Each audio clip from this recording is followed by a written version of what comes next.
Welcome to your first lesson in advanced chemistry. During these segment lessons, we're going to be reviewing measurements that we learned in regular chem. So we're going to cover it through part 1, part 2, and part 3. Now, the reason I review measurements for advanced chemistry is because we're going to be using them this year, but also because your professors, if you decide to take a science class in college, is going to expect you to understand how to measure something properly in a graduated cylinder and how to calculate numbers correctly using sig figs. And last but not least, they're going to expect you to be able to do conversions to different units. So let's go ahead and get started. I'm going to preface this before I start going over what's on this slide by saying you guys take your own handwritten notes in here. You guys can choose to write down everything if you want to, but to make things a little bit easier, I'm going to star and tell you what you should write down before you get too far. So if I say, hey, write this down, it's a slide that I think is important for you guys to write down. This one is just review, so you don't have to write this down. But I'm going to cover why are measurements important. Well, scientists use skills as they investigate the world around them, and they make investigations by making observations. They can observe things, for example, that are qualitative. These are things that are descriptive, like color. Its texture. Is something grainy or is it more of a powder? You can make a description on its size. Anything that you can use to describe is considered qualitative. On the other side of that, that's quantitative, like a quantity. This is something that is numerical. It involves a number. So the height of something. How much does something weigh? What is the volume of something when you measure it in the graduated cylinder? Now, measurements that are numerical, these are one of the fundamental things of science that allows us to conduct experiments and to do mathematical measurements to see if our hypothesis and theory is correct. Now, with every type of measurement, there are going to be two types of numbers. There are exact numbers and inexact numbers. Exact numbers are anything that's a conversion factor or something that you can physically count. For example, things that you can physically count are 12 eggs in a dozen. You can see and count each individual egg as well as 12 boys in class. You can look in a class and count how many boys versus girls there are. Conversion factors are things like 1,000 grams, let's do this, in 1 kilogram. So they're usually set up like this, or 2.54 centimeters in 1 inch. They can be set up like this as well. So those are conversion factors. Inexact numbers is anything we get by a measurement, whether that be on a scale, or measuring things in a beaker, or measuring things in a graduated cylinder, or a thermometer. Those are all inexact. The equipment that we use, like a thermometer or a beaker or graduated cylinder, these all have limitations. They only allow us to measure something so far. There are also limitations when it comes to human error. When we measure things, we can only see things the best we can. Some people's eyesight are better than others. Now we're going to go into something known as uncertainty of measurement. When we measure something, whether it be with an equipment or with the naked eye, there's always some uncertainty of the measurement. Let me give you an example of this. If you're reading a thermometer and it's between two scale marks, we know for a fact that it's somewhere between those two numbers, but we don't know exactly where it's at. For example, if the temperature is between 25 and 30 degrees Celsius and there's no tick marks in between them, and it's halfway between it, we can say it's about 27 degrees Celsius. That doesn't mean it's exactly 27 degrees. That's our best educated guess. Here's something I absolutely want you to write down. So I'm going to go ahead and star this. Always estimate one place past the smallest mark. What do you mean by that? Well, what I mean by that is here, if you're looking, here's the big tick mark 50 and 60. You're going to notice that there are 10 tick marks between 50 and 60, which means that each of these tick marks you go up by a 1. So 51, 52, 53, 54, 55, and so on. So say this was at, for sure, 52. But notice it's between the 52 and the 53. There's no tick mark to tell me where it's at, so I have to give the best educated uncertainty on that last value. I know that it's not quite 53, so maybe I'll say 52.9. This last value is uncertain, but it's our best educated guess. Even if, let's say, this was exactly 53, we still have to record it as 53.0 to show that value is one more place past where we're allowed to measure it. So what are sig figs? Well, the thing we had on the last slide shows you why sig figs are important. These are all our known measurements plus that one final digit that's uncertain, that one that we guessed on or we made our most educated guess. Sig figs allow scientists to know how precise something is or how much uncertainty there is in the measurement because we're not perfect and the instruments we use are not perfect. So these are the rules for sig figs that you saw last year. I'm going to go ahead and star this. This is definitely 100% something you should write down. There are 4 rules here. The first one is in any measurement, all non-zero digits are significant. So things like 1, 2, 3, 4, 5, 6, 7, 8, and 9, anytime you see those numbers, they're going to count. Where we run into trouble is those zeros. So here's the breakdown of the rules when it determines zeros. If the zeros are between non-zero digits, they will always count. Some good examples of this is like 101. This 0 is between the 2 ones. Even if it's 1003. While these 2 zeros are side by side, they are still between 2 non-zero digits, so they count. The second rule is zeros at the beginning never ever count. So for example, if you have 03, that does not count because it's in the beginning. Or if you have 0.003, these zeros never count because they're in the beginning. The only thing they do is they serve as placeholders. And then the last rule is if there are zeros at the end, they only count if there is a decimal. Now, I'm going to point this out. It does not matter where that decimal is. As long as there is a decimal in that number, those zeros count.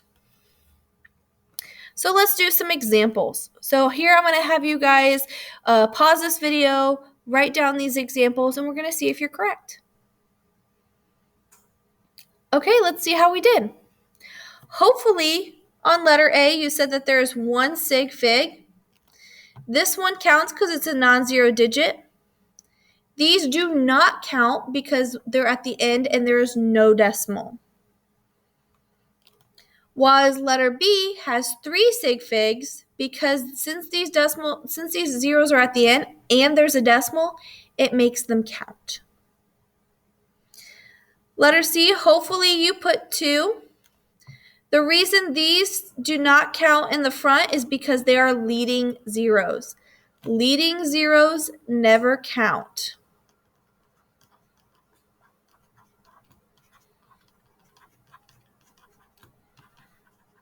Okay. On letter D, there's actually 6 sig figs. Here, the 4 and the 3 automatically count.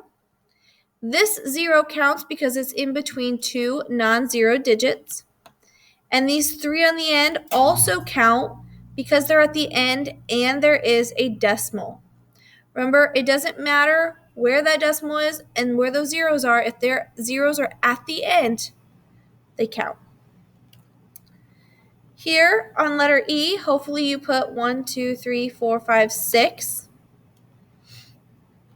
Here, the 3 and the 4 count because they're non-zero digits. The 0 in front does not count because any 0 that's in front never counts.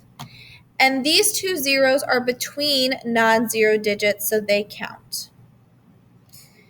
And last but not least, here you have 500.45. If you said there were 5 sig figs, you are correct. The 5s and the 4 count. And these two zeros count because they're between two non-zero digits. So how did you guys do? Now that we've kind of laid the basis and we reviewed what sig figs are, how do we use them in calculations? Well, a calculated answer cannot be more precise than the tool that we're using. So when we go to calculate the answer, it also has to work that same way. We have to match it to the least precise measurement. So, based on whether we are adding or subtracting versus multiplying or dividing, there are different rules. Here is your first rule, and I'm going to go ahead and start this because this is an important slide. When you add and subtract, this answer is based on the one with the fewest decimal places, or the fewest numbers after the decimal. So fewest decimal places. So after.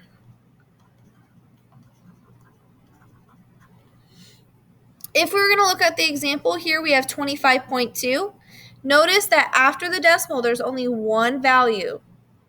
So 1. Here on 1.34, there is two numbers after the decimal, hence 2. So even though this comes out to be 26.54, we can only go to the one with the fewest, and 1 is obviously smaller than 2. So we can only keep one number after that decimal. Now the reason this stays a 5 is because this 4 cannot round up that 5. It's less than 5. So 26.5 is your answer. Here, if we're going to do examples, all you have to do is look to see how many numbers are after that decimal, and that's all your answer can have. So here, there are 2 numbers after the decimal. Here, there's 1 number after the decimal and 1 number after the decimal. So the most you can have is only 1 number after the decimal. So this one doesn't have any. This one has 2. This one has 1, so this is your correct answer. On part B, that's subtracting, so we follow that rule on decimal places. Here, this one has 3 after the decimal. This one has 1 after the decimal. So we're only allowed to have 1 after the decimal.